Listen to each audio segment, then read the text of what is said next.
According to a South African politician and the fifth and current president of South Africa, Cyril Ramaphosa, he says, and I quote, "We must listen to the concerns of our people without dismissing them. When people see something, there is something wrong. When our people see corruption, it means there is corruption. When our people see that their resources are being stolen by certain people, it means this is happening and we should listen. Let's always stand for the right thing." Hello and thanks for joining us on another episode of The Eagle. I am Aisha Muhammad. Imagine a society where everything works. Durable road networks, stable electricity supply, portable water, well-equipped and functional healthcare facilities, quality education for all, affordable housing schemes, social security benefits, job creation, and a lot more that makes life comfortable to live. That is an ideal society. We can only achieve these if we all play our part. Say no to corruption to enjoy these benefits. Kill corruption to save Nigeria. This message is from the Economic and Financial Crimes Commission, EFCC. On the program today, EFCC to strengthen cooperation with Italy. Synergy is the key in anti-corruption fight, says Magu. We have this and more reports and some other segments which will come your way right after this timeout. Please stay tuned.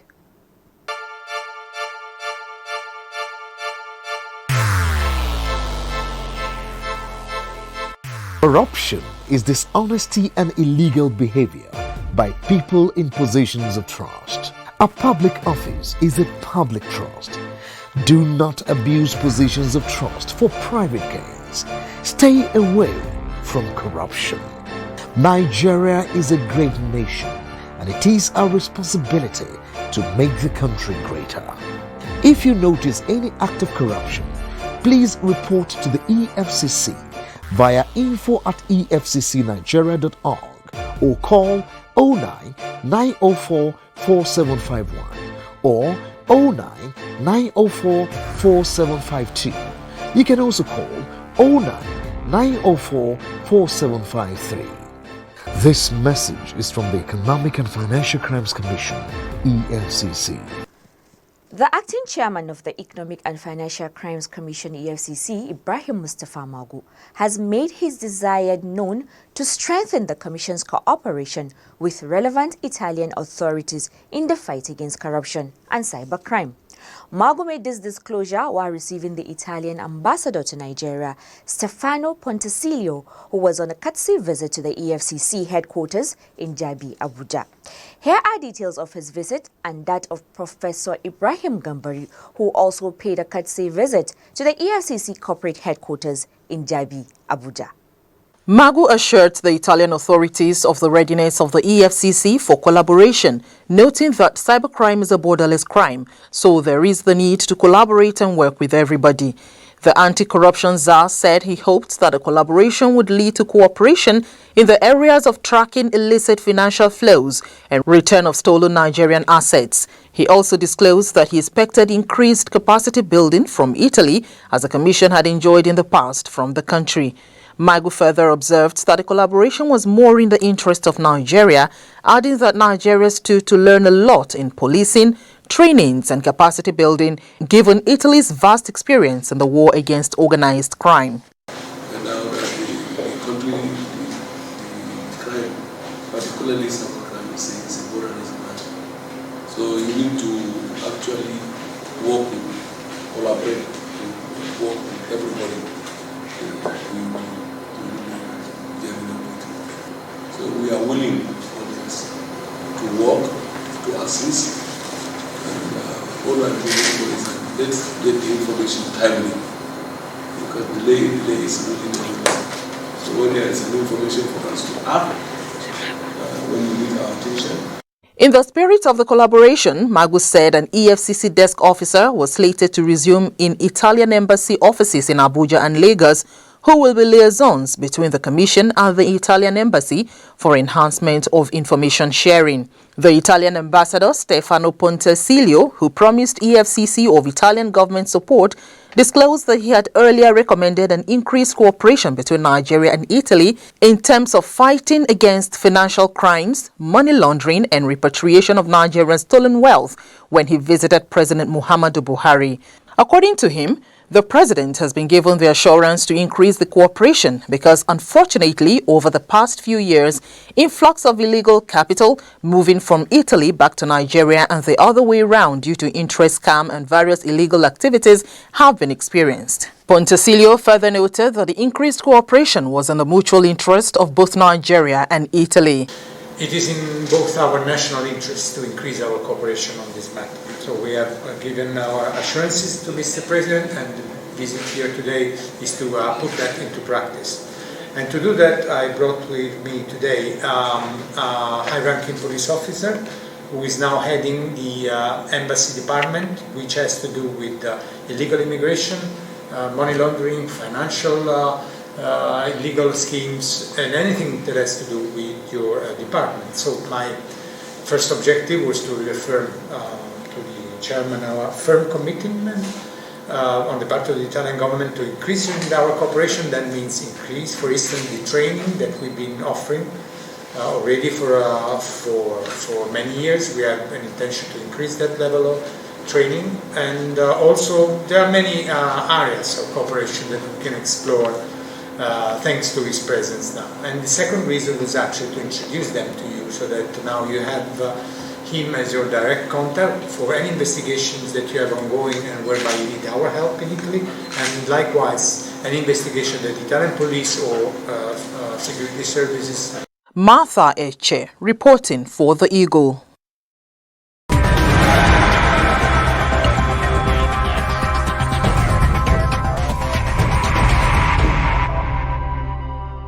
The acting chairman of the Economic and Financial Crimes Commission, EFCC, Ibrahim Magu, has stated that collaboration was key in the fight against corruption, urging all Nigerians to embrace the fight. The EFCC boss stated this as the chairman and founder, Savannah Center for Diplomacy, Democracy and Development, and former External Affairs Minister, Professor Ibrahim Gambari, paid him a courtesy visit in the EFCC corporate headquarters, Jabi, Abuja. Magu further disclosed that efforts were being made by the Commission to involve religious leaders in the anti-corruption fight, noting that religious leaders were in position to speak to their followers on the ills of corruption and the need to eradicate it. God Almighty, we are all servants. Recognize this. When you do good, you will see good. When you do bad, you will see bad. Everybody should insist on doing the right thing. We don't do anything deliberately just to hurt people. No sir, we don't do that. We don't go under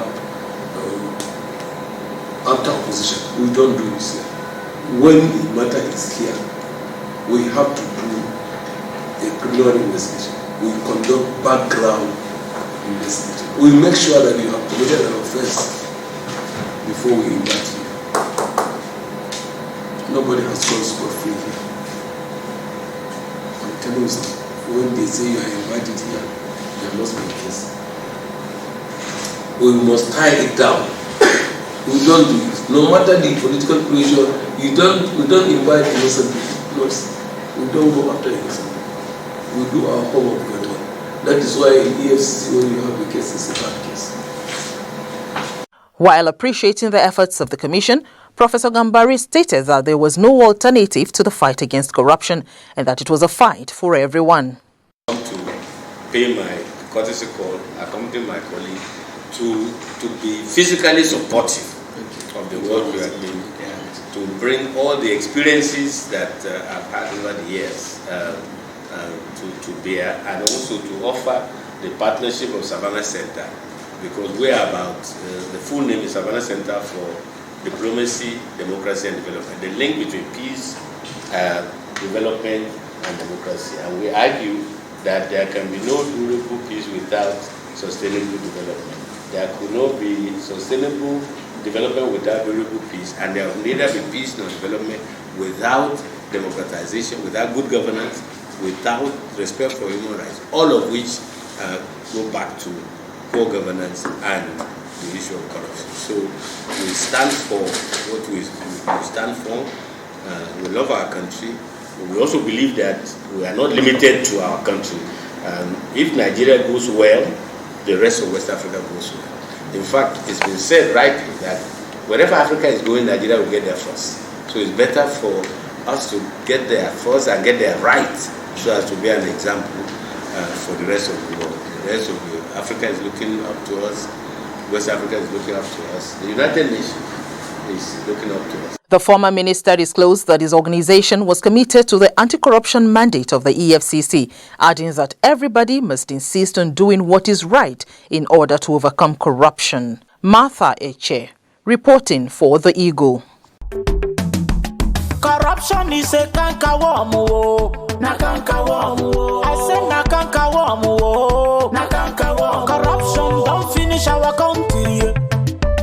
Nigeria women rise up and come together, oh yeah. Every woman come out, but we fight corruption together, oh. Every woman fall out, but we kill corruption together, oh. Them they thief our money, send them obodo yibo. Children they suffer every day, better school in no day. Nigeria women come, oh. Women from every sector, make we fight corruption, we won't kill our country. Them go collect money for light, chop the money, light we no see. Good road and good health and call, we no see. I said na cankerworm, oh, na cankerworm, oh. Join the EFCC in its crusade to rid Nigeria of corruption. Naija, now we all know. The Economic and Financial Crimes Commission EFCC has promised to implement the findings of a strategic development plan that will serve as a blueprint of the Commission's activities in the next 4 years. Secretary of the Commission, Olanipekun Olukoyode, who spoke on behalf of the acting EFCC chairman, Ibrahim Mustafa Magu, made the promise during the opening of a 5-day workshop on strategic planning analysis and stakeholder identification, which held in Abuja.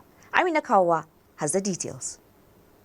The workshop with the theme EFCC Strategic Planning SWOT Analysis and Stakeholder Identification and Analysis seek to generate a draft for the new strategic document that will help in the development of an organizational strategy for the anti-graft agency.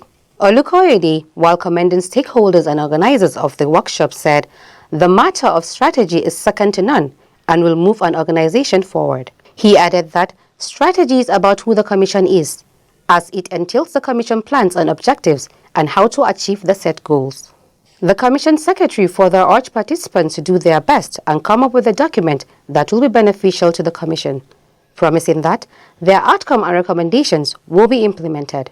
The statement of strategy is about who we are as an organization or as a Commission, our plans and our objectives, and how to achieve those plans. On his part, the Director, Planning Policy and Statistics of the Commission, Aminu Ibrahim Gusau, emphasized the need for the workshop. He said members of the committee have been drafted from every department of the Commission to deliberate on strategic planning for the next 4 years for the Commission, stressing that it is the hope of the Commission to have a quality document that will be used in the next 4 years. The essence of this workshop is to gather members of this very prestigious committee, drafted from every department in the Commission, to come and sit down and deliberate on strategic plan for the next 4 years for the Commission. And that's why we're all here. We have done a lot of series of meetings and workshops, but this is the final time we are coming to deliberate and see how best we can reposition the Commission, at least for the next 4 years. National Program Manager, Rule of Law on Anti-Corruption, RULAC, Daladi Bala, explained that ROLAC works with the EFCC in terms of training, building capacity, and developing strategic planning. Bala said the EFCC has been in the forefront of some achievements this government has made in terms of fighting corruption, stressing that it is necessary to support the Commission to continue to do what it is meant to do. Well, the essence of this work is threefold. The first and most important one is to review, the work that the EFCC has been doing in terms of the strategic plan that was developed some years back. For any organization that wants to succeed, it needs to plan, in the way and manner it delivers upon its roles and functions as defined by the relevant statute. Reviewing and planning is important because, you try to take stock of where you are coming from and then where you are going. It's important also to identify what has been the weaknesses of what you've been doing in the past and what have been the challenges and what are the success areas so that you can build upon them. In attendance at the workshop were staff of the Commission, representatives of ROLAC, the European Union, and the British Council. Amina Kawa reporting for The Eagle.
He could have been my father or someone else's brother.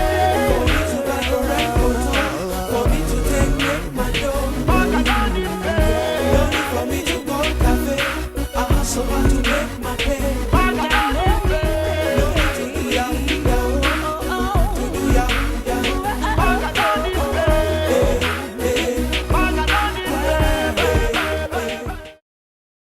According to Wikipedia, security vote in Nigeria is a monthly allowance that is allocated to the 36 states within the Federal Republic of Nigeria for the sole purpose of funding security services within such states. The monthly funds runs into billions of naira and varies based on the level of security required by the individual state. Security votes have not been widely accepted by citizens, as most have claimed that such funds are being abused by the state government, as such funds are not accountable to any agency. The state government are advised to use their discretion on how to spend the funds. With the recent unrest in some parts of the country and the lamentation of the public, the Eagle crew took to the streets of the federal capital to get the opinions of citizens on the disbursement of the funds and where they think the Commission can play a role in seeing that such funds are used for specific projects. And as usual, our correspondent Ilyas Haruna Bala took to the street of the Federal Capital Territory to find out people's opinion on this. Over to you, Ilyasu. Security vote has not been widely accepted by citizens, as most have claimed that such funds are being abused by the state governments. This is because the funds disbursed are not audited, hence no accountability. According to Transparency International analysis of 29 states in the country, estimated this secretive, unaccounted for cash expenditure add up to over $670 million, which is about 241.2 billion naira annually. Speaking with the cross-sections of Nigerians in Abuja on the need for anti-corruption agencies to checkmate the spending of the fund, here is their submission. A lot of work has to be done in checking the way and manner these monies are being expended. You need to follow them up from the dispensation and how the money is being utilized. It's not an easy one. I know it's challenging following up these people because they've devised a whole lot of means through which they convert these funds to other things. But then that's the essence of these security agencies such as EFCC. So since that's the basic essence of creating these agencies, I think they just have to keep working hard at it, keep pursuing these politicians and ensuring that the money for which was provided for by government for one thing or the other, especially for security, is being utilized for that purpose. They have to checkmate all the governor about the security vote because most of the governors, they are not spending the money the way the money came to their budgets. But the problem there is that they spend the money on their own. The money is not being given to the state because the money is being given to the state in coming to their budgets. But now the security vote have been money that they cannot accountable for it. It's money that they believe that they can spend anyhow without checkmating them. The anti-corruption agency being established by the federal government is doing its best. And what I want to advise the federal government is, one, let there be stakeholders involved, securities, NGOs, civil societies organizations, state governors, local government council. If all these stakeholders can be brought together, I think we will have an effective, system in checkmating the spending of securities. The respondents also appealed to the government and the legislators to come up with a law that will mandate the monitoring of the fund. The EFCC should try and, pressurize the National Assembly to abrogate that law. Because that law is being used as a way of siphoning public money to private pockets. That's the way I see about it. But the collective difficulty votes in billions, and at the end of the day, you see people being killed in their various states. What are they using this money for? Is it to fund the police or to fund the army? To really see this issue as a very serious matter by ensuring that any money given out as security vote should be evaluated, should be properly monitored on how the money is being spent and what it's being spent upon, particularly in building peace within the states. They were also of the opinion that state governments do not need the money because they don't control security apparatus. These security votes they are giving to governors, I don't think it's necessary. Because to me, it's the avenue of, siphoning public money. You understand? Most of the states who have security challenges, most of them have security challenges. I don't see what they have used the money for. If they don't control the police, control the army, anytime there's security challenges, I don't see what they are using the money for. The EFCC's bodies need to be extended to the states and local government because the local authorities are just having the allocation from the federal government without any challenge from anybody. Let the federal government extend this agency to the state level, to the local level. At least they should be part of the federal allocation that is coming directly from the federal government. They should be aware of the spending. The sum total of Nigeria's various security booths dwarf the international security assistance it receives. In just 1 year, this up-budget expenditure add up to over 9 times the amount of U.S. security assistance to Nigeria and the total amount of counter-terrorism support the UK promised to give Nigeria by 2020. Nigeria arguably will not need such assistance if it curtail the use of security booths and reprogram them into the country's formal defense and security budget. Ilyasu Haruna Bala, reporting for The Eagle. And with that, we have come to the end of today's episode of The Eagle. You too can be part of this program by sending your enquiries and suggestions to The Eagle at efccnigeria.org or search and follow us on all our social media platforms at Official EFCC. My name is Aisha Mohammed. I leave you with these parting words from the Italian President Sergio Mattarella, who says, "Corruption has reached an unacceptable level. It devours resources that could be devoted to the citizens. It impedes the proper carrying out of market rules and penalizes the honest and capable. So let's all join hands with all the anti-corruption agencies to bring corruption to its barest minimum, if not totally eradicated." Goodbye and God bless Nigeria.